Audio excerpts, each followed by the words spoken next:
ಸನ್ಮಾನ್ಯ ಕುಮಾರಣ್ಣವರು ಒಮ್ಮೆ ಅಲ್ಲ 2 ಬಾರಿ ಈ ರಾಜ್ಯದ ಮುಖ್ಯಮಂತ್ರಿಗಳಾದಾಗ, ಅದರಲ್ಲೂ 2ನೇ ಬಾರಿ ಮುಖ್ಯಮಂತ್ರಿಗಳಾದಂಥ ಸಂದರ್ಭದಲ್ಲಿ 2013 ಹಾಗೂ 2018ರಲ್ಲಿ ಇದೇ ಕಾಂಗ್ರೆಸ್ನ ಆಡಳಿತ ಇತ್ತು.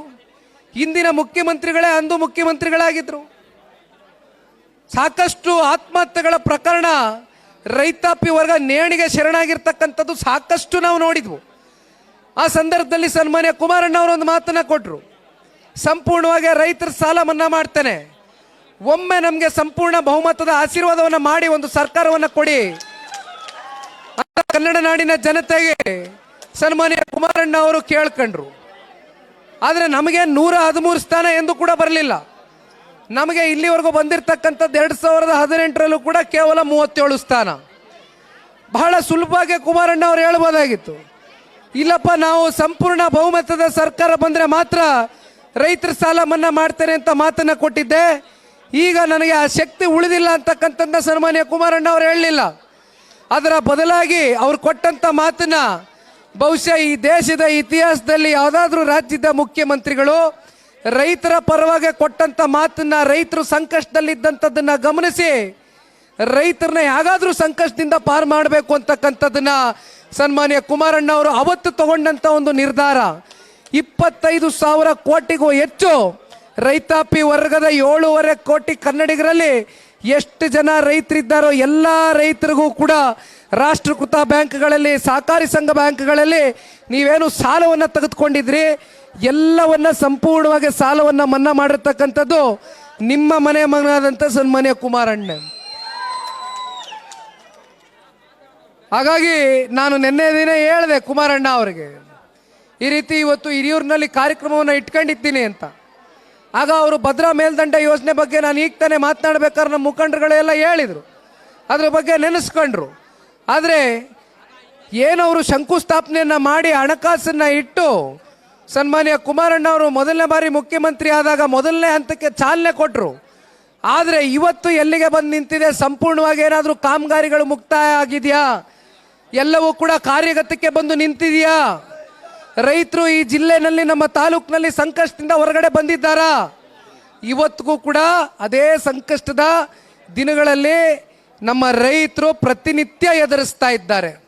ಇವೆಲ್ಲವೂ ಕೂಡ ನಿನ್ನೆ ದಿನ ನನಗೆ ದೂರವಾಣಿ ಮೂಲಕ ಸನ್ಮಾನ್ಯ ಕುಮಾರಣ್ಣ ಅವರು ಮಾತನಾಡ್ತಾ ಹೇಳ್ತಾ ಇದ್ರು, 100ಕ್ಕೆ 100ರಷ್ಟು ಇವೆಲ್ಲವನ್ನ ಸಂಪೂರ್ಣವಾಗಿ ಜಿಲ್ಲೆನಲ್ಲಿ ನೀರಾವರಿ ಪ್ರದೇಶವಾಗಿ ಇವತ್ತೇನಾದರೂ ಚಿತ್ರದುರ್ಗ ಜಿಲ್ಲೆಗೆ ನೀರಾವರಿಯನ್ನು ಕಾಣ್ತಕ್ಕಂಥದ್ದು ಆಗಬೇಕು ಅಂತಕ್ಕಂಥದ್ದಾದರೆ ಜನತಾದಳ ಪಕ್ಷ ಸನ್ಮಾನ್ಯ ಕುಮಾರಣ್ಣ ಅವರ ಆಡಳಿತದಲ್ಲಿ ಮುಂಬರ್ತಕ್ಕಂಥ ದಿನಗಳಲ್ಲಿ ಬರಬೇಕು ಅಂತಕ್ಕಂಥದ್ದು ಇವತ್ತು ನಮ್ಮೆಲ್ಲರ ಅಭಿಲಾಷೆ, ನಮ್ಮೆಲ್ಲರ ಬಯಕೆ ಅಣ್ಣ.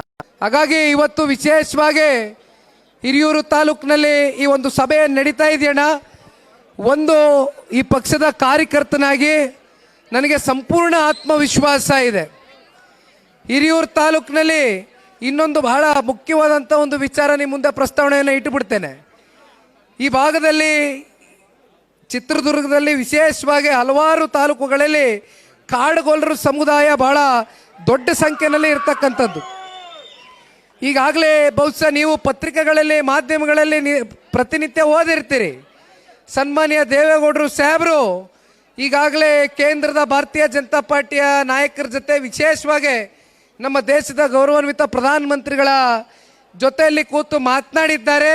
ಕಾಡುಗೊಲ್ಲರನ್ನ ಇವತ್ತು ST ಸಮುದಾಯಕ್ಕೆ ಸೇರಿಸ್ತಕ್ಕಂಥ ಒಂದು ಪ್ರಯತ್ನ ಈಗಾಗಲೇ ಪ್ರಾಮಾಣಿಕವಾಗಿ ಸನ್ಮಾನ್ಯ ದೇವೇಗೌಡರು ಕುಮಾರಣ್ಣ ಅವರು ಮಾಡ್ತಾ ಇದ್ದಾರಣ್ಣ. ಹಾಗಾಗಿ ಅದು ಕೂಡ ದಯಮಾಡಿ ನಿಮ್ಮ ಗಮನದಲ್ಲಿರಲಿ. ಇವತ್ತೇನು ಹಿರಿಯೂರು ತಾಲೂಕಿನಲ್ಲಿ ರವೀಂದ್ರಪ್ಪ ಅವರು ಇರ್ಬೋದು, ಯಶೋಧರ ಅವರು ಇರ್ಬೋದು, ತಾಲೂಕು ಅಧ್ಯಕ್ಷರು ಹನುಮಂತಣ್ಣ ಅವರು, ಮತ್ತು ಇಲ್ಲಿರ್ತಕ್ಕಂಥ ಸ್ಥಳೀಯ ಬಹಳ ಜನ ಹಿರಿಯ ಮುಖಂಡರುಗಳು, ಜಯಣ್ಣ ಅವರು ಜಿಲ್ಲಾಧ್ಯಕ್ಷರು ಇದ್ದಾರೆ, ಜಯಣ್ಣ ಅವರು ಇದ್ದಾರೆ ನಮ್ಮ ಜೊತೆಯಲ್ಲಿ.